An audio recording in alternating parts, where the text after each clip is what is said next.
Bonjour et bienvenue sur Fafalox Podcast, le premier podcast dédié aux locks en France. Je suis Fatim. Je suis Dinanga.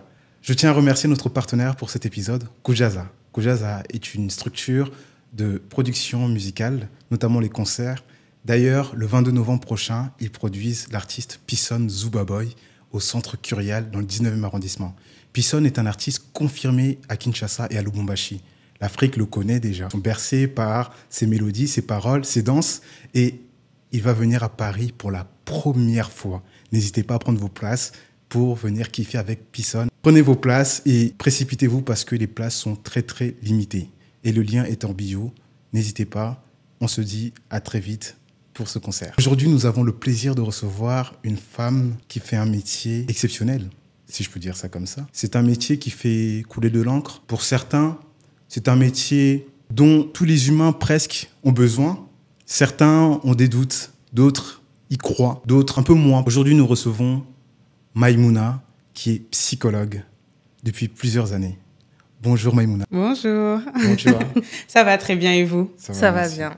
En tout cas, merci d'être venu à Fafalox Podcast. Avec grand plaisir. Nous sommes très honorés. Avant de commencer, on aimerait savoir qui tu es. Donc, je te demanderai tout naturellement où tu es né et quel genre d'enfant tu étais. Très grande question. Moi, je m'appelle Maïmouna. Bon, là, j'ai 29 ans. Je suis née à Dakar, au Sénégal. Et le genre d'enfant que j'étais, on va dire une fille qui parlait beaucoup.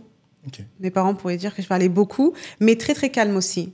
Ils pouvaient me poser à un endroit, me demander de ne pas bouger, aller au marché, revenir, et me retrouver au même endroit. Très disciplinée. Okay.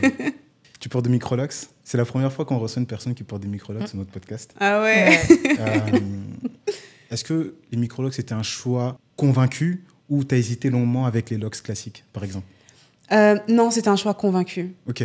En fait, le fait d'avoir des microlocks, c'est vrai, je me suis questionnée, est-ce que je fais ou est-ce que je fais pas? Ouais. C'est une de mes meilleures amies qui a commencé, et j'ai regardé sa tête, j'ai dit oh, mais c'est fin, c'est quoi ça?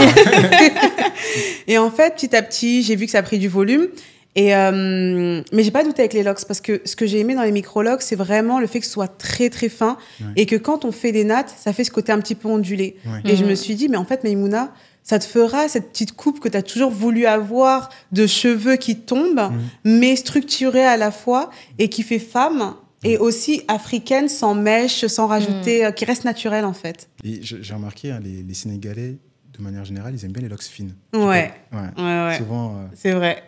Beaucoup font des amalgames entre des métiers liés au psychique, notamment psychologue, psychiatre et thérapeute. Oui. Est-ce que tu peux nous expliquer un peu la différence qui peut exister entre ces métiers? C'est la question que beaucoup de personnes posent. Ouais. En fait, un psychologue, c'est un professionnel de santé mentale qui a fait donc, des études universitaires. Donc, il a fait un bac+5. Pour être psychologue, il faut avoir fait une licence en 3 ans, puis un bac+5. On va être dans tout ce qui est analyse des troubles ou des comportements des personnes. Voilà, c'est vraiment ça un psychologue. Un psychiatre, la différence, c'est qu'il va faire des études de médecine en réalité. C'est pour ça qu'on va dire, le psychiatre, on peut l'appeler docteur. Un psychologue, on l'appelle pas docteur. Un psychiatre va prescrire des médicaments, un psychologue ne prescrit pas de médicaments. Donc, tout ça rentre en compte. Par exemple, en psychiatrie, on peut avoir un psychologue et un psychiatre. Le psychiatre va recevoir le patient qui va... Il va identifier en fait le trouble que le patient il a, la maladie, voilà. Et ensuite, il peut lui prescrire des médicaments. Okay. Le psychologue, il va être plus dans la thérapie, dans l'accompagnement. Okay. Ensuite, il y a le psychothérapeute aussi. En fait, ça, c'est un titre. C'est un titre d'une personne qui a fait de la psychologie. Ça peut être un psychothérapeute peut être à la fois un psychiatre, à la fois un psychologue, à la fois un psychanalyste. C'est un titre, en fait. Ok. Il n'y a pas forcément de diplôme pour être thérapeute, psychothérapeute? Non, il n'y a pas de diplôme. Okay. Après, il y a des formations, effectivement, qui peuvent être faites pour être psychothérapeute. Ok. Et tu es également psychologue de l'éducation nationale. Oui. Donc, tu exerces dans un collège? Collège et lycée et au CIO. Ok. Et est-ce qu'il existe une réelle différence entre la pratique de ton métier dans le domaine de l'éducation et un cabinet? il y a une vraie différence. Ouais. La différence, en fait, elle nous est, j'ai envie de dire, un petit peu imposée parce que en milieu scolaire, on va plutôt être avec effectivement des élèves, l'équipe éducative, les parents aussi. Et en fait, on va accompagner ces jeunes-là, par exemple, dans l'orientation. Ou sinon, quand il y a un mal-être, mais il faut que ça a un impact sur sa scolarité. Si ça a un impact que à l'extérieur, là, on va le rediriger vers un psychologue dans le privé, un psychologue clinicien qui pourra le prendre en charge et il y aura un suivi. En tant que psychologue de l'éducation nationale, on ne fait pas de suivi. Alors qu'en tant que psychologue clinicien, on peut recevoir tout type de patients. Que ce soit des adolescents, ça peut être pour la dépression, pour l'anxiété, ça peut être des couples aussi, si on est formé effectivement à la thérapie de couple. Ça peut être aussi des personnes qui ont fait des burn-out, des personnes qui se questionnent juste en fait sur eux-mêmes. On peut les recevoir en tant que psychologue clinicien. D'accord. Okay. Et comment est-ce que tu définirais ta méthodologie de travail ? Moi, j'aime bien dire que j'ai une méthodologie intégrative. Parce que pour moi, il faut prendre chaque personne avec son individualité. Donc, dans ma méthodologie, je prends tout ce qu'il y a de bon dans toutes les psychologies, que ce soit la psychologie sociale, la psychopathoclinique, la psychologie du développement. Donc, ça, c'est pour tout ce qui est enfant, la psychogéronto aussi. Je prends tout ce qu'il y a de bon dans la psychologie. Psychogéronto. C'est un mot difficile, ça. Ah oui. C'est en fait, c'est pour les personnes vieillissantes. D'accord. Voilà, les personnes âgées. Et en fait, en fonction de la personne que j'ai en face de moi, en fonction de son histoire, de son vécu, de sa personnalité aussi et de ce que j'analyse, je vais adapter par rapport à tout ce que j'ai appris dans toutes les psychologies possibles. D'accord. Et est-ce que tu arrives à sortir de ce cadre-là dans ta vie de tous les jours ? Par exemple, là, on est assis tous les trois. Est-ce que tu nous analyses naturellement ? Ouais. En fait, je pense que des fois, on a ce côté des formations professionnelles où on ne fait pas exprès. Moi, ça m'arrive, je ne fais pas exprès quand je suis avec mes amis, quand je suis dans des environnements où je suis juste là pour un peu m'amuser. Mais parfois, effectivement, je peux voir une personne me dire je la sens pas. Ou cette personne, elle va pas, je sens que ça va pas. Après, c'est qu'une analyse en surface. C'est qu'une analyse en surface. Et j'essaye de me détacher le plus possible pour pouvoir me reposer. Mais c'est vrai que mon cerveau est toujours en analyse. C'est clair. Et puis même sur tes proches, ça peut mettre la pression. Maïmouna, j'aimerais savoir, les personnes qui viennent en consultation, c'est des clients ou des patients ? Ça va dépendre des psychologues. Il y en a certains qui vont préférer parler de patients. Moi, je parle de patients parce qu'en fait, il y a ce côté thérapie, suivi, ce côté aussi très analytique. Donc, moi, je parle de patients. Il y en a d'autres qui vont préférer parler de clients en se disant, en fait, ça enlève cette barrière de hiérarchie de je suis le connaisseur, et tu ne sais pas. Après, moi, je parle de patients parce que pendant toutes mes études, en fait, on a parlé de patients et on n'a pas parlé de clients. Donc, c'est une habitude que j'ai eue, mais je me dis toujours que je ne connais pas mieux que l'autre. On va dire, dans mon domaine d'activité, effectivement, j'ai des connaissances un peu plus poussées, mais dans leur domaine d'activité, par exemple, des fois, je reçois des ingénieurs, des médecins. En fait, un médecin qui vient me voir, tout ce qui est psychologie, je vais pouvoir l'aider, mais s'il me demande comment savoir les symptômes d'une maladie, je vais le regarder comme ça et je vais dire, je sais pas. Donc voilà, mais effectivement, moi, je parle plus de patients, mais il y en a d'autres qui vont parler plus de clients. Ok. Pour revenir un peu à tes locks, ça fait combien de temps que tu les portes déjà ? Ça fait 1 an et demi. 1 an et demi, ok. Qu'est-ce que les locks t'ont apporté depuis que tu les as ? La tranquillité. La tranquillité. Vraiment, au niveau de la coiffure, un gain de temps. Un gain de temps. Là, je me lève, je prends mon spray, je fais tchit-tchit, je secoue un peu mes cheveux et c'est bon, je suis partie. Ah ouais, trop bien. Un vrai gain de temps. Franchement, c'est top. Surtout si on a des horaires de bureau, on doit se lever très tôt et tout à chaque fois. Donc, oui, et surtout que j'ai une fille à préparer le matin. Donc, ça veut dire que je me cale aussi sur elle. Donc, elle a 1 heure que je lui consacre à elle. Moi, il faut que je prenne mon temps aussi pour moi. Donc, effectivement, les locks, ça m'a changé la vie. Et petite question qui revient souvent quand il y a des parents loxés. Est-ce que tu comptes loxer ta fille ? Je suis pas contre, mais ce sera son choix. Là, elle commence déjà à me dire « Je veux faire comme maman !» Je lui dis « Attends, quand tu grandiras et que voilà, ce sera bien mûri et que je sais que tu es consciente de ton choix, il n'y a pas de souci. » Ok. Il y a des loxés dans ta famille? Oui, il y en a plein. Ouais. Mon grand frère est loxé, mais il a des locks. Mon petit frère est loxé, il a des locks aussi. Ma mère était loxée. Elle les a enlevés il n'y a pas longtemps. Ma petite sœur a fait des micro-locks. C'est moi qui lui ai fait la pose des micro-locks. Le départ? Oui, le départ. Tu sais faire des micro-locks et tout? Oui, je fais les départs et je fais aussi les resserrages. Ok, trop bien. Ouais, j'ai plein de cordes à mon âge. Bon à savoir. Tous les loxés. Ouais, les micro-loxés. Les micro-loxés. Franchement. Mais ouais, c'est quelque chose que je fais aussi. Et donc, ma petite sœur, après avoir vu mes micro-locks, elle a voulu en faire. Et vu qu'elle voulait pas payer, elle m'a dit bon, Maïmouna, je m'assois. Ouais, parce que c'est quand même un coût. Hein, oui, effectivement, c'est un coût. C'est un coût. Après, c'est du travail aussi en même temps. Oui. Donc, le prix, il est justifié. Ouais, c'est des heures de travail, des fois des jours. Oui, des jours, c'est ça. Ouais. Quel type de patients et de troubles est-ce que tu traites la plupart du temps? Dans le cadre, je parlais que de le cadre de psychoclinicienne, parce que dans le cadre, comme j'ai dit tout à l'heure, éducation nationale, on les redirige directement. Dans le cadre psychoclinicienne, un peu tous. Un peu vraiment de tout. Les seuls cas que je ne... par exemple, anxiété, dépression, burn-out, questionnement sur la vie, trauma aussi. Donc, plein. Les seuls trucs que je ne traite pas et que je redirige systématiquement, c'est tout ce qui est les pathologies lourdes.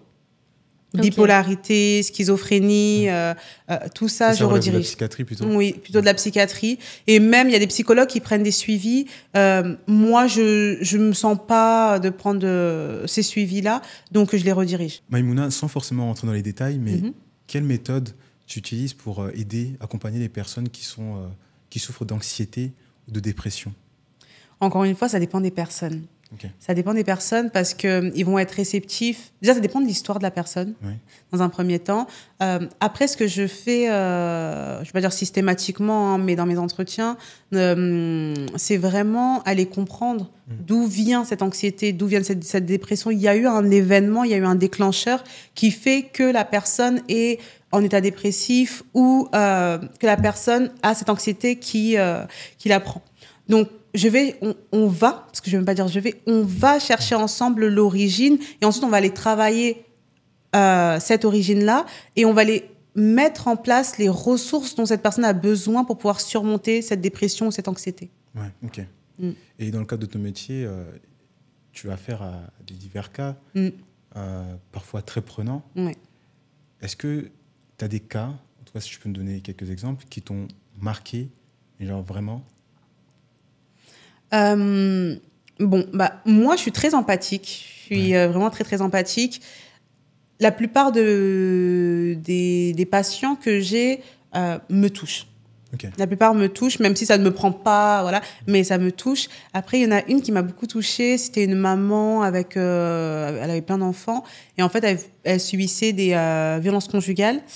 Elle savait pas comment faire pour partir et en fait on travaillait ensemble et on voyait que le schéma était tellement répétitif qu'elle avait vraiment du mal, donc il fallait creuser et des fois ça pouvait lui arriver d'avoir des rechutes et à ce moment-là il fallait pouvoir être là pour l'accompagner en fait, être en soutien, pouvoir l'accompagner tout en gardant cette posture professionnelle et tout en l'aidant à avoir les ressources en fait dont elle aura besoin pour quand elle se sent prête de dire c'est fini, et ce soit terminé avant que le pire arrive. En tant que personne empathique, tu arrives à te détacher quand même et à laisser ce qui se passe au cabinet et puis le soir te retrouver avec toi-même et ne pas subir.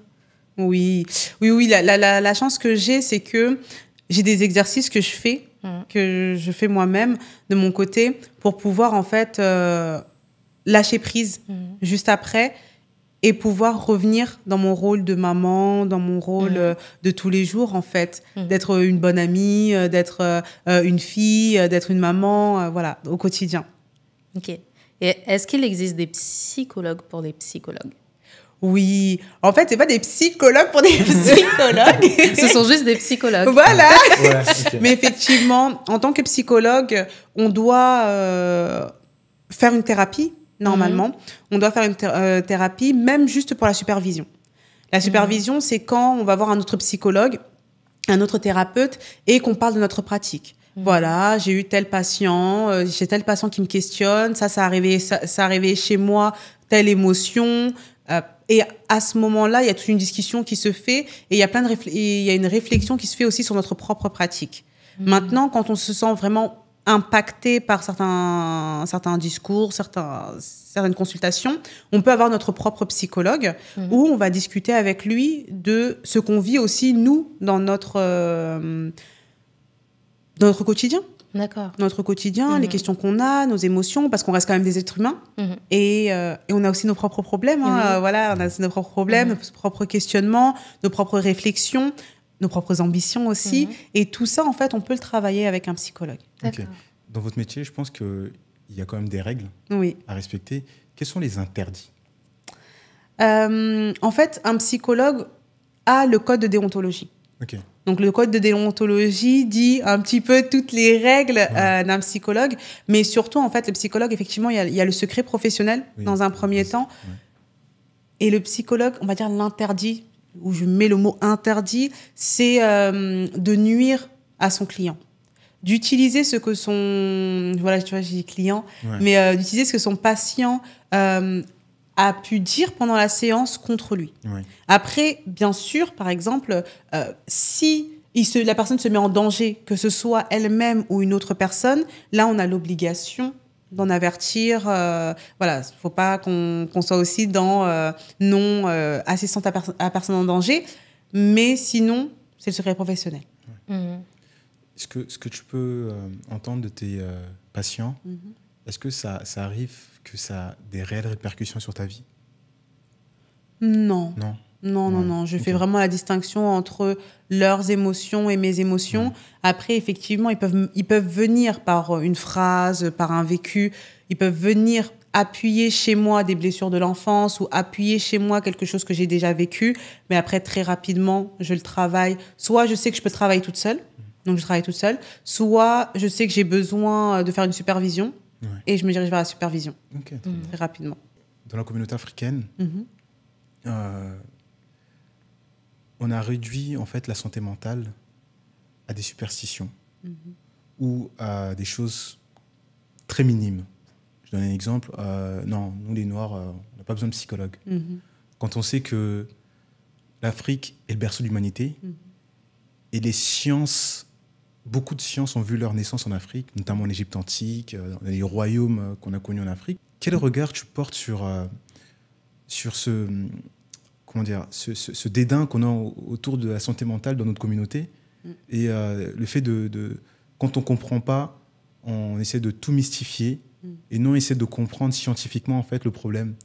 Quel regard tu portes sur ça et surtout ma deuxième question c'est comment est-ce que toi tu milites dans ton quotidien? Je pense que ça peut t'arriver avec des proches ou des amis qui peuvent te dire tiens, minimiser quoi. Comment est-ce que tu déconstruis ça un peu? En fait, je pense que c'est très culturel. C'est ce qu'on nous a appris. Et la psychologie, c'est pas quelque chose qui a été développé en Afrique. Ça n'a pas été développé. Effectivement, il y a eu tout ce qui est superstition, tout ce qui est maraboutage, tout ce qui est... Voilà, on a plus parlé de ça. En fait, je pense que selon les sociétés, ce qui va impacter, c'est les conversations qu'il va y avoir et les discours qu'il y a. Et en Afrique, les discours ont beaucoup tourné sur, effectivement, ce côté maraboutage, sinon la spiritualité aussi. Parce que moi, il y a des personnes qui me disent, moi, je vais pas voir un psychologue, j'ai mon Seigneur et ça me suffit. Il y en a qui vont même l'assimiler à, si je vais voir un psychologue, c'est que je fais de l'association. Voilà, alors que voilà, pas du tout. Mais en tout cas, moi, c'est pas comme ça que je vois la chose. Et je pense que petit à petit, on commence à ouvrir les yeux à notre communauté parce qu'ils se rendent compte que on n'arrive pas à tout sauver, on n'arrive pas à tout réparer par le maraboutage, par voilà, une personne qui va d'un seul coup perdre. Et l'esprit, en fait, par l'esprit, on va se dire, en fait, on l'a marabouté et tout. Alors qu'en réalité, en l'emmenant en psychiatrie, peut-être qu'en fait, c'est juste qu'il y a des neurones au niveau de son cerveau qui ont soit éclaté ou pour une X ou Y raison. Et en fait, c'est ça qui fait que cette personne-là a tourné un petit peu. Et avec des médicaments, ça va pouvoir se réguler. C'est comme la bipolarité. Il y a des personnes qui ne sont pas bipolaires, ils font un accident de voiture et hop, ils deviennent bipolaires. Ouais. Donc, Parce qu'il y a eu un choc. c'est ça. Il y a des personnes aussi qui avaient absolument rien et ils se mettent à fumer des substances pas très conseillées et ensuite qui deviennent schizophrènes. Ouais. Donc, ça s'explique. Ça s'explique. Et moi, comment je milite de mon côté, c'est plus en parler le plus possible autour de moi. Et aussi, maintenant, j'ai plus de patients de notre communauté qui acceptent. Et quand j'ai des retours en disant merci beaucoup, tu m'as permis d'avoir des ressources en plus, tu m'as permis ça, tu m'as permis ci, je me dis, vous voyez, ça fonctionne.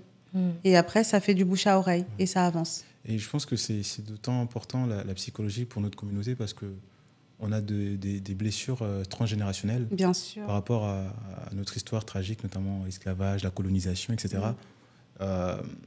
Et on a du mal à les traiter. Déjà, parfois, on a même du mal à en parler entre nous.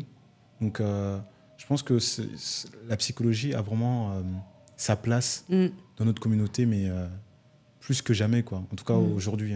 Je pense que c'est important et surtout, je pense qu'il y a aussi ce truc qu'on a toujours dit, un noir doit être fort. La femme noire doit être forte parce que c'est le socle, le pilier d'une maison et elle ne peut pas tomber. Si elle tombe, tout s'écroule. L'homme noir doit être fort. Même je dis noir, mais l'Africain en lui-même doit être fort, que ce soit maghrébin, mais doit être fort. Parce que c'est lui qui montre un peu le pilier de l'homme fort qui subvient aux besoins de sa famille. Donc en fait, le fait de dire je vais voir un psychologue pour dire que ça ne va pas, en fait, ça vient remettre en question cette force. Et ça vient questionner.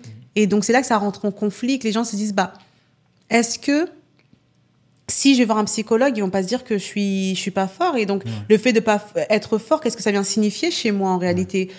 Et en fait, c'est là-dessus où les gens ne vont pas voir des psychologues, ils préfèrent garder ça en eux. Et voilà, c'est pour ça qu'il y a des mamans aujourd'hui, quand on les reçoit, elles disent mais j'ai pas vécu ma vie, je l'ai subi, mais j'ai pas eu le choix. Pour revenir. Pardon, j'ai une petite question, j'aimerais rebondir. Est-ce qu'il y a des personnes de la communauté du coup qui font appel à toi, mais parce que tu es noire ? Oui, il y en a beaucoup. Il n'y a pas énormément de psychologues noirs. En fait, il y en a beaucoup qui font appel à moi. Et le premier truc qu'ils disent, c'est j'ai recherché une psychologue noire parce que vous pouvez comprendre ce que nous vivons. Vous connaissez la culture africaine. Vous avez aussi ce côté spiritualité aussi. Donc, en fait, ça les rassure. Ça les rassure. Parce qu'il y en a qui me disent, je vais voir un psychologue. Et je lui dis, mon père, il a 2 femmes. Et en fait, elle va me regarder en disant, mais il a 2 femmes. Ou j'ai des demi-frères et sœurs, et je les considère tous comme des frères et sœurs, où on est 10. Ils vont me regarder en mode, mais qu'est-ce qu'elle me raconte ? Alors que ils sont plus rassurés. Parce qu'ils disent, je connais quand même ça fait partie de ma culture aussi. Ça fait partie de ma culture, que ce soit la religion, que ce soit le côté culturel, même si chaque pays a ses cultures. Mais je pense qu'il y a beaucoup de choses sur lesquelles on se retrouve. Et pour rebondir un peu sur ce que tu as dit, au Sénégal, je ne sais pas si tu retournes de temps en temps. Oui, j'y vais souvent tous les 2 ans. Qu'en est-il de la psychologie là-bas ? Est-ce que c'est quelque chose qui se développe ou pas du tout, c'est un peu mort ? Ça commence à se développer. Le Sénégal, pour ceux qui connaissent, sont très très forts pour les théâtres sénégalais. Qui là commence à être vu partout à l'international. Et maintenant, dans toutes les séries, en tout cas la plupart des séries sénégalaises, on voit un psychologue ou un thérapeute. Ok, il commence à le glisser. Il commence à le glisser un petit peu. Donc je trouve ça très bien. Et je pense aussi qu'il commence à en parler au Sénégal de la santé mentale. Mais c'est vrai qu'il passe aussi par tout ce qui est théâtre parce que la population aime beaucoup le théâtre sénégalais. Et en fait, véhiculer ce message-là de l'importance de la santé mentale, je trouve ça très bien. Trop bien. Tu es psychologue, tu fais des logs, tu crées du contenu sur les réseaux sociaux. Oui, aussi. Elle est conférencière aussi.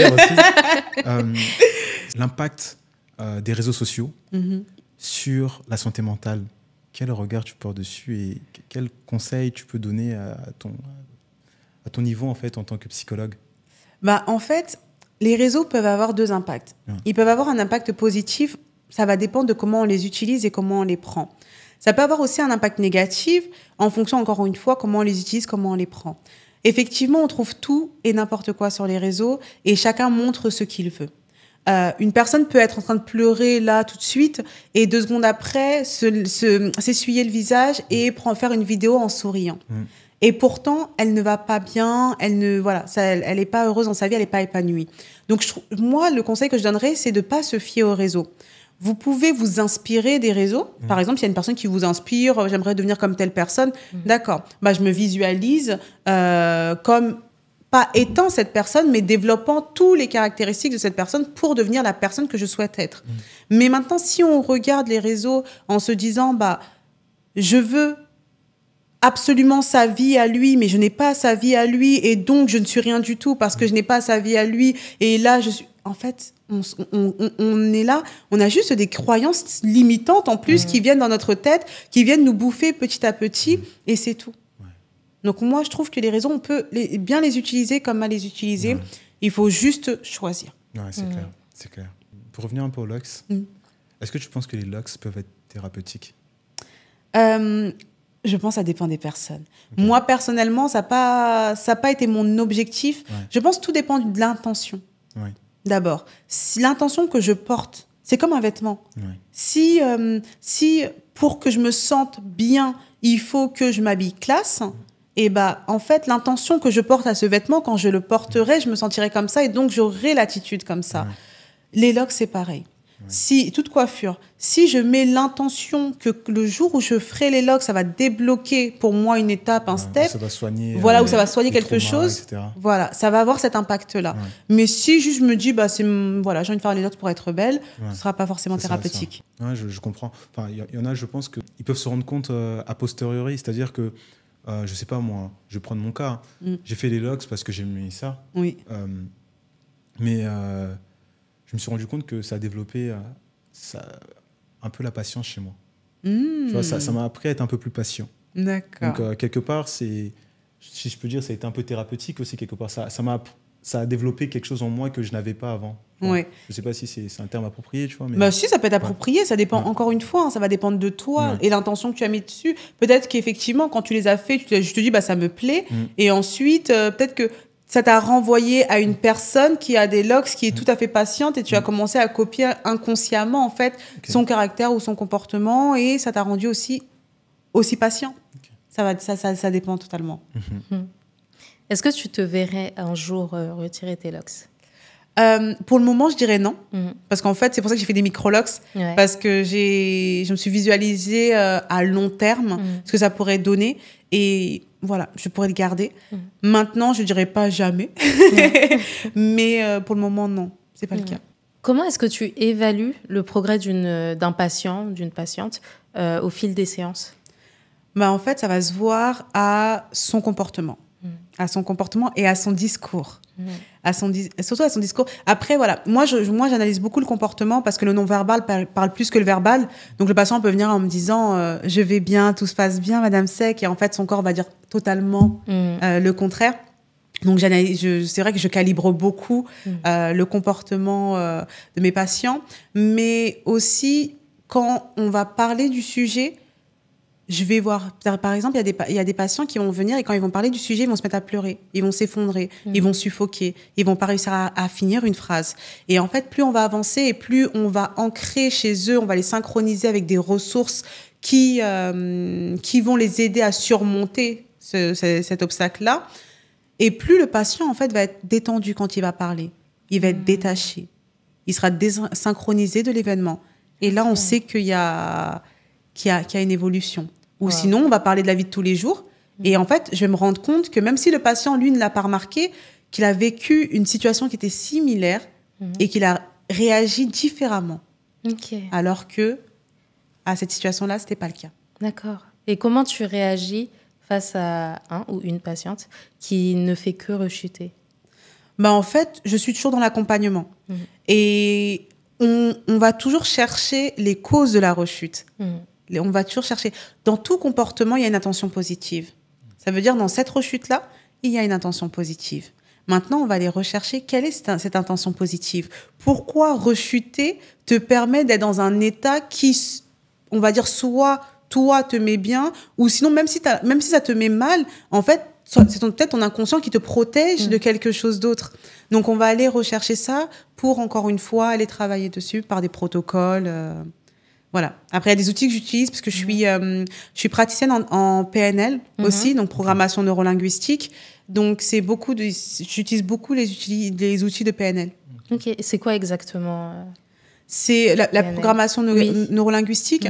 Comment vous expliquer? En fait, on va travailler à la fois avec le conscient et l'inconscient.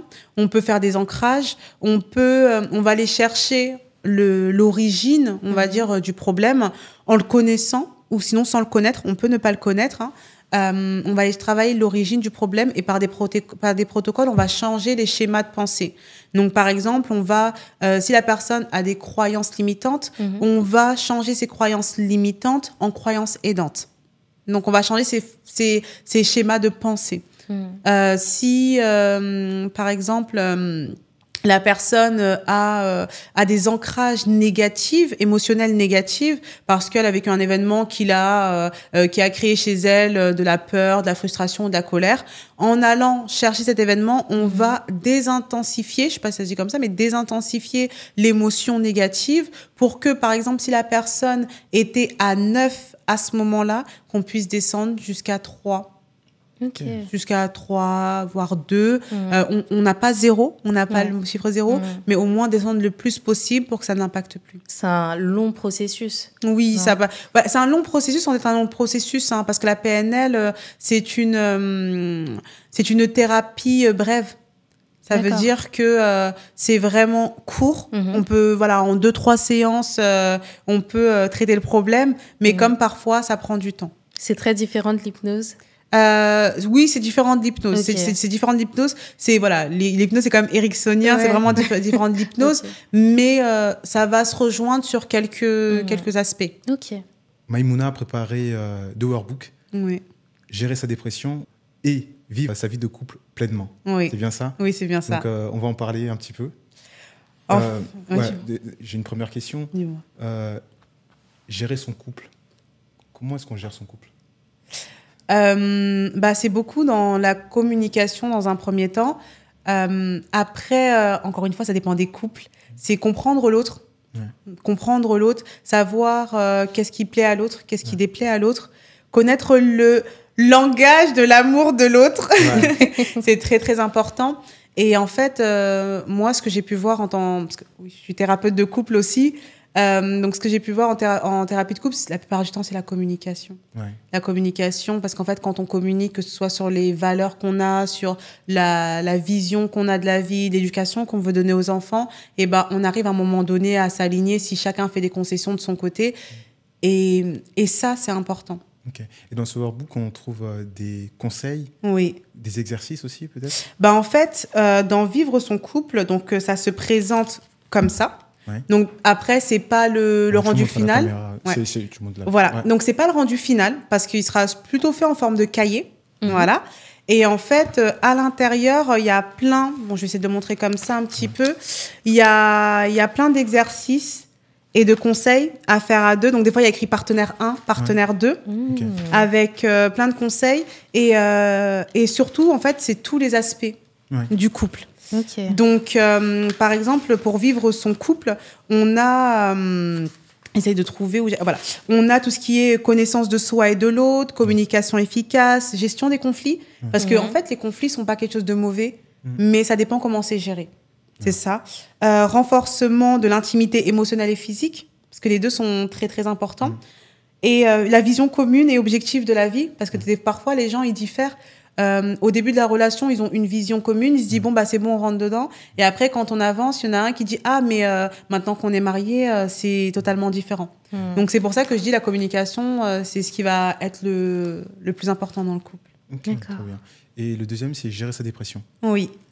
Gérer sa dépression parce que je me suis rendu compte qu'il y a beaucoup de personnes qui n'osent pas aller voir un psychologue, effectivement. Mais dans notre communauté, il y a beaucoup de personnes qui vivent la dépression. Il y en a des fois qui m'envoient des messages. Madame Sec, je suis dépressif. Je sais pas quoi faire. Je suis en pleine dépression ou dépression chronique, je sais pas comment faire. Et je me suis rendu compte aussi que parfois, les gens ne savent même pas qu'ils sont en dépression. Donc en fait, gérer la dépression, c'est pareil, hein, ça se fait sur cette forme-là. C'est des exercices aussi, mais avec plus d'explications sur qu'est-ce qu'est la dépression, identifier la dépression, avec plein d'exercices pour comprendre un petit peu déjà quels sont les schémas qui sont répétitifs, qu'est-ce qu'on peut mettre en place. Et en fait, gérer la dépression, c'est pour permettre aux personnes qui ne souhaitent pas aller voir un psychologue de pouvoir travailler déjà eux-mêmes. D'être autonome. Voilà. Comment on identifie la dépression ? La dépression, ça va s'identifier par déjà l'envie, quand on n'a plus goût à rien. On n'a plus envie de rien faire. Il y en a parfois qui se mettent dans le noir, qui veulent plus sortir. Des personnes qui avant aimaient leur sport, on va dire le foot, et qui ne vont plus au foot. Des personnes qui, même aller au travail, ne leur dit absolument rien. Ils veulent juste rien faire. Qui, socialement, ne sortent plus avec leurs amis, ne vont plus voir leur famille. C'est beaucoup dans ça, en fait, la dépression. Et aujourd'hui, est-ce que la dépression frappe de plus en plus jeunes ou c'est plutôt... les statistiques, c'est quoi les statistiques un peu ? Je ne sais pas si tu...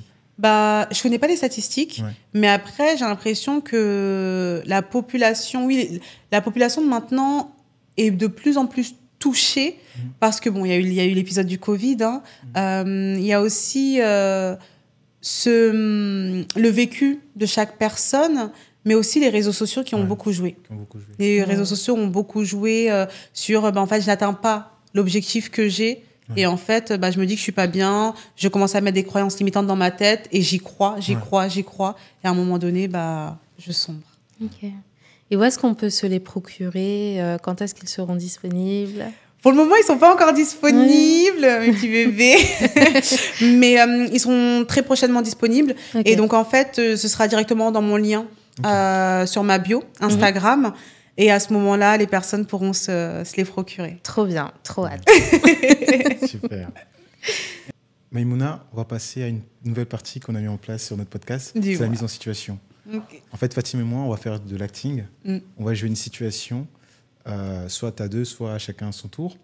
Et toi, tu vas réagir, nous dire qu'est-ce que tu ferais, comment est-ce que tu orienterais, comment est-ce que tu vas nous orienter en fait en tant que patient, ou si ça relève pas de ta profession, vers quel professionnel tu nous dirais. D'accord. Ok. Je suis vraiment nulle. Non, il faut pas être sérieux. Ok. On est ici aujourd'hui parce que on n'arrive pas à communiquer. Enfin, j'ai du mal à me faire comprendre, ou il ne comprend jamais rien, je ne sais pas. Mais nous allons reprendre. Il ne comprend jamais rien ? Il ne comprend jamais rien. D'accord. J'ai l'impression de parler à un mur, en fait. On va reprendre la conversation. En fait, ce qui va être important aujourd'hui, d'accord, c'est que vous me parliez chacun de vos émotions, ce que vous ressentez sans parler de l'autre. Par exemple, si quand vous parlez, vous vous sentez pas écouté, dites plutôt ce que vous ressentez. Est-ce que vous vous sentez frustré ? Est-ce que vous ne vous sentez pas écouté ? Est-ce que vous vous sentez délaissé ? D'accord ? On va essayer de se focaliser sur les émotions de chacun. Moi, c'est simple. Tout ce que je fais, c'est jamais bon. Tous les actes que je pose, toutes les paroles que je pose, c'est jamais les bons. Tout ce que vous faites ? Ouais, tout ce que je fais, c'est jamais bon. Et moi, franchement, j'ai même plus envie de parler. Est-ce que c'est tout ce que vous faites ou quelques choses ? Tout ? Ouais. Ça veut dire que même quand vous apportez des fleurs à votre femme, elle n'est pas satisfaite ? Il ne le fait pas. Quand vous l'emmenez au restaurant, elle n'est pas satisfaite ? Il ne le fait pas. Oui. Qu'est-ce qu'il fait, monsieur, alors ? En 5 ans de relation, on pensait que j'ai jamais emmené au restaurant ? Qu'est-ce qu'il fait, monsieur, alors ? Honnêtement, pas grand-chose. Il y a bien une chose qu'il fait qui vous fait plaisir ? Même la plus petite chose. Il faut répondre. Sortir la poubelle de temps en temps. D'accord. Et ça vous fait plaisir ? Oui, ça m'aide. Ça vous fait plaisir. Exactement. Donc, vous voyez, c'est pas toutes les choses qui ne la satisfont pas. C'est vrai. Le fait que vous sortiez la poubelle, ça lui fait plaisir. Ouais. On n'arrive pas à discuter. Hein. Je vous dis honnêtement, on n'arrive pas à tenir 5 minutes de discussion. Ça part en clash directement. Quand vous commencez vos discussions, vous commencez par quoi? Je sais pas. Tout dépend. Hein. Ça peut partir d'un reproche. C'est souvent ça. Ça part souvent d'un reproche. D'accord. Vous avez mis le point dessus. Ouais. Quand on part d'un reproche, on accuse l'autre. Et donc l'autre se braque. Dans toute conversation, si vous commencez par « tu as fait ça », vous êtes dans l'accusation. Et donc l'autre se dit « qu'est-ce que j'ai fait encore ? Qu'est-ce qu'il va me dire ? Ou qu'est-ce qu'elle va me dire ?» Alors qu'il faudrait plutôt utiliser le jeu. Je dis souvent à mes patients que le « tu tue ». D'accord ? Si vous commencez votre phrase par « tu », tout le reste de la conversation risque d'être compliqué. Si vous commencez votre phrase par « je me suis sentie comme ça à ce moment-là », j'ai l'impression que, je ressens, la personne va être en écoute parce qu'elle va se dire « c'est pas moi le problème ». Elle a un ressenti et je dois faire attention à ce ressenti parce que moi, étant une personne qui l'aime, je n'ai pas envie qu'elle ressente ça. D'accord. Ouais. Merci. Merci. Franchement, rien à dire. C'est bon, vous C'est êtes bon. rabibochés. Ouais. C'est bon, on est tous amoureux. En ce moment, je fais énormément de cauchemars. J'en fais mais tous les soirs et parfois même, j'ai l'impression de faire des cauchemars éveillés. Je suis debout et j'ai des visions d'horreur, des choses que je n'arrive même pas à expliquer tellement ça me terrorise. J'en ai parlé à ma famille. Ils souhaitent juste en fait m'envoyer au village pour me soigner. Quand j'en parle à mes amis, on parle de... on m'a envoyé ici, sauf que je pense pas que vous puissiez faire quoi que ce soit. Mais ça commence à vraiment devenir invivable et je ne sais pas quoi faire. On va essayer de comprendre ensemble déjà, dans un premier temps. Quand vous parlez de cauchemar, est-ce que vous pouvez expliquer un des cauchemars que vous pouvez faire? C'est dur à extérioriser. Alors, qu'est-ce que ça crée chez vous? Quel ressenti vous avez? J'ai peur. D'accord. Là, quand on parle du cauchemar, vous vous sentez comment? Terrorisée. D'accord. Vous le ressentez où au niveau de votre corps? Mes mains. Au niveau de vos mains? Est-ce qu'il y a une autre sensation que vous avez au niveau de votre corps? Mon cœur. D'accord.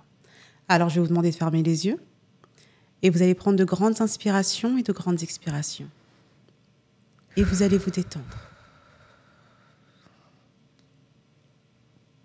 Ça va mieux. Je suis vraiment 0 pointé. Okay. Mais du coup, dans ce genre de cas, comment c'est quoi la méthode? En fait, j'ai pas de méthode réellement. Je regarde, encore une fois, c'est comme je dis, l'individualité de la personne. Une personne qui aurait accepté ou qui aurait réussi à me parler des cauchemars qu'elle fait, on serait parti sur l'événement en lui-même. Okay. Et après, sur l'émotion qu'elle ressent, j'aurais en tout cas désamplifié l'émotion négative dans un premier temps et on aurait avancé comme ça. Là, elle ne se sentait pas d'en parler. Ouais. Elle ressentait juste les émotions, mais elle ne se sentait pas d'en parler. Donc, je n'allais pas creuser parce qu'elle allait être encore plus mal. Ouais. Donc, en fait, là, j'ai ciblé directement. Je vais désintensifier l'émotion qu'elle ressent parce que l'objectif, c'est pas qu'elle se sente mal. Ouais. L'objectif, c'est pas ça. Pour qu'on puisse avancer ensemble, il faut qu'elle se sente à l'aise dans ses pensées, qu'elle ait l'esprit clair, on va dire, et qu'au niveau de son corps, qu'elle se sente bien. Donc là, en fait, j'allais l'emmener vers, effectivement, quand je disais de respirer, j'allais l'emmener vers un lieu ressource pour elle, un lieu où elle allait se sentir bien. Donc, j'allais ancrer ce lieu ressource, où elle allait se sentir apaisée, où elle allait se sentir bien. Et ensuite, j'aurais pu aller travailler sur ses cauchemars, en tout cas, l'origine de ces cauchemars-là. Et à chaque fois qu'elle se sentirait mal, je l'aurais redirigée vers son lieu ressource. Okay. Ah, c'est intéressant. C'est tellement intéressant les mises en situation parce que j'avais vraiment pas cette vision de la psychologie. Après, ça dépend des outils. Hein. Chacun utilise des techniques différentes et chacun a une méthodologie, une pratique différente. C'est pour ça que moi, je dis, voilà, ça dépend de la personne. Quand je dis que je suis une psychologue intégrative et qui prend aussi les patients avec leur individualité, c'est ça. Par exemple, quand j'arrive en consultation, je ne sais pas Je ne peux pas vous dire quel protocole je vais utiliser avec tel patient. En fait, je vais utiliser en fonction de ce que le patient m'amène. Ok. Et t'as pas peur de faire des faux pas ou des maladresses? Après, peut-être c'est parce que je suis sûre de... On peut jamais être sûr de soi, mais je maîtrise mes outils, je maîtrise mon domaine aussi. Donc voilà, je ne me lance pas dans ce que je ne connais pas. Okay. Par exemple, je n'ai pas fait de formation d'hypnose. Alors, je ne tente pas l'hypnose avec mes patients. Voilà, je fais ce que je connais et ce que je maîtrise. Ok. Bah là, on va faire un cas où je vais plus m'exprimer. On va peut-être aller pousser un peu le truc. Voir, Alors, madame, je suis venu vous voir parce que je souffre de kleptomanie. Je ne peux pas m'empêcher de voler. Partout où je vais, ce que je trouve bien, je dois le dérober. Et c'est presque plaisant pour moi. Sauf qu'aujourd'hui, je me suis retrouvé à faire de la prison, à avoir beaucoup d'amendes, parce que j'ai eu à voler des choses... Enfin, c'est interdit de voler de toute manière. J'ai eu à voler des choses à des personnes dont il ne valait mieux pas voler. Donc, ça commence un peu à me poser beaucoup de difficultés dans la vie. Maintenant, j'ai presque 35 ans. J'ai envie d'avoir une famille, de fonder... d'être en couple, fonder une famille, être bien avec mes amis. Mais même ces amis dont je vous parle, il n'y en a pas un que je n'ai pas volé, quoi. Vous voyez ? C'est pour ça que je viens vous voir aujourd'hui. Tout à l'heure, vous avez dit un truc intéressant. Vous avez dit que ça vous procure du plaisir. Qu'est-ce que ça procure chez vous ? Bah, c'est un sentiment de réussite. En fait, c'est comme une énigme. Un peu, vous voyez ça comme un mathématicien qui arrive à résoudre une équation sur 5 lignes, dont toute sa promotion n'arrive pas à trouver, et lui, il arrive... En fait, c'est des challenges. Je vole avec art. J'aime vraiment... C'est un côté un peu esthétique pour moi. Donc, et ça me... Quand j'y arrive, c'est du plaisir. C'est comme une réussite. Voilà. C'est comme un aboutissement quelque part. Donc, il y a ce sentiment de réussite, de plaisir aussi. D'accord. Est-ce que ça crée chez vous de l'adrénaline ? Exactement. D'accord. Est-ce que vous vous souvenez la première fois où vous avez volé ? Si je vous réponds, ça serait vous mentir. Je devais être petit, je pense. D'accord. Première fois, j'ai pas de souvenir. Exactement. Vous n'avez pas de souvenir. Ouais. Est-ce que là, par exemple, si je vous demande de fermer les yeux, d'essayer laisser votre inconscient, d'accord, laisser votre inconscient aller rechercher cet événement, donc cette première fois où vous vous êtes mis à voler, et ce que vous avez ressenti dans votre corps. Est-ce que vous arrivez à le décrire ? Après, bon, là, je ferme les yeux. Je peux me souvenir des premières fois où je volais, mais la première fois où je volais, je ne me souviens pas. Gardez l'une des premières fois. Une des premières fois, oui, j'ai. D'accord. Est-ce que vous pouvez me le décrire ? C'est tout simple. J'étais en première année de médecine. J'avais mon collègue qui avait son portefeuille dans sa veste qu'il portait sur lui. Et j'ai réussi à m'emparer de son portefeuille avec son argent alors que j'étais derrière lui. D'accord. Voilà, c'est quelque chose mathématiquement presque infaisable, mais j'ai réussi et j'ai kiffé, quoi. D'accord. Est-ce que... donc, vous étiez plutôt grand à ce moment-là ? Oui, j'avais 20 ans. D'accord. Vous pouvez rouvrir les yeux. Ouais. Juste une petite question comme ça. Est-ce que vous avez réussi votre école de médecine ? Non. Vous n'avez pas réussi votre école de médecine ? Non, parce que j'ai fait de la prison. D'accord. Mais sinon, est-ce que vous auriez continué en médecine ? Je pense que oui. D'accord. Vos parents, ils sont au courant du fait que vous volez ? Oui. D'accord. Et qu'est-ce qu'ils en pensent ? Qu'est-ce qu'ils ont dit ? Comme tous parents, ils sont pas fiers, ils sont pas contents. Mais en fait, personne n'arrive à comprendre ce que je ressens parce que il y a que les autres kleptomanes qui comprennent. Je pense. Je sais pas si vous comprendrez, mais c'est un kiff, quoi. Et honnêtement, je suis venu vous voir parce que ça me pose des problèmes dans la vie, mais je suis même pas sûr d'avoir envie d'arrêter, quoi. Je ne sais pas si vous voyez ce que je veux dire. Bien sûr, j'entends ce que vous voulez dire surtout. Je pense que en réalité, ce que vous recherchez, c'est ce sentiment de réussite et surtout cette adrénaline qui vous nourrit et qui vous permet de vous sentir, vous me dites si je me trompe, vivant. Est-ce que c'est ça? C'est ça. D'accord. Et en fait, pour le moment, ce sentiment-là, ou ces sentiments-là, vous arrivez à les trouver que en volant.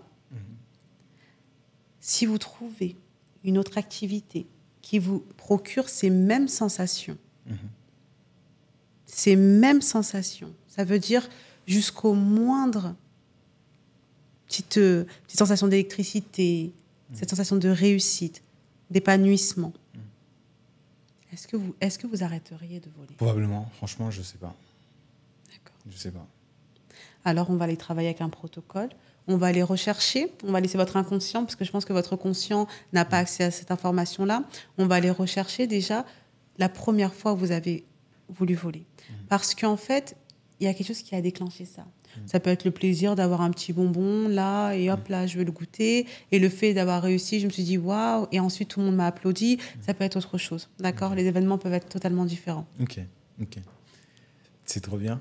Franchement, C'est trop bien. Ah là Bah, là. du coup, là où tu veux m'emmener, c'est les choses qui me procurent enfin, ce que je cherche, c'est l'adrénaline, c'est ce plaisir. C'est vraiment m'orienter vers une activité ou quelque chose de légal, du coup, qui pourrait me procurer ce genre d'adrénaline, ce genre de sensation de réussite. C'est exactement ça. Parce qu'en fait, la plupart du temps, les personnes qui sont même dans tout ce qui est addictologie, que ce soit jeux vidéo, que ce soit tabac ou tout ça, en fait, ils ont une sensation qui est procurée par cette addiction et en fait, qui fait qu'ils restent dedans et qu'ils n'arrivent pas à trouver autre chose qui leur procure cette même sensation. Donc, malheureusement, ils restent dans ce schéma et continuent. Et les personnes qui arrivent à arrêter, c'est des personnes qui arrivent à trouver soit une activité, soit... oui, plutôt, la plupart du temps, c'est une activité qui va leur procurer exactement la même sensation. Okay. Et c'est ça qui va leur permettre de délaisser cette addiction pour autre chose. Hyper intéressant. Ouais. J'avais l'impression d'être devant un film. Ouais. On a bien joué. Hein. Franchement, oui. En plus, j'ai essayé de parler un petit peu parce que Oui. après, j'écoute beaucoup, c'est vrai, j'écoute beaucoup ce que le patient il dit parce que dans tout ce qu'il dit, ça apporte des informations. Par exemple, tu vois, quand tu as parlé de plaisir, moi, mon cerveau, il s'est arrêté dessus. Ça veut dire que tu parlais, il entendait ce que tu disais, mais mon cerveau, il me faisait signal d'alarme. Mot plaisir. Et en fait, dans la plupart du temps, dans les discours, il y a plein de choses qui sont dites et c'est ça qui nous permet après de faire des liens. Est-ce que on peut revenir aux LOX un peu? Ouais. On va terminer sur une question. Comment tu définirais tes LOX en un mot? Je dirais raffiné. Ouais, ça te va bien. Beaucoup de finesse. Merci à toi. Avec. Merci d'avoir participé à cet épisode.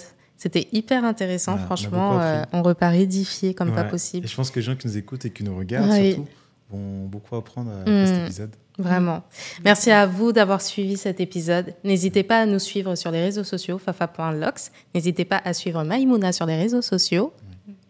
C'est May, vous suit, donc May, MAY-8, et vous suit. Voilà. Et n'oubliez pas, le 22 novembre, Kujaza produit l'artiste Pisson, le 22 novembre à Paris. N'oubliez pas de prendre vos billets car les places sont limitées. Et l'artiste est incroyable. Allez écouter son album classique, Pépite. Incroyable. Magnifique. Merci Kujaza pour le partenariat.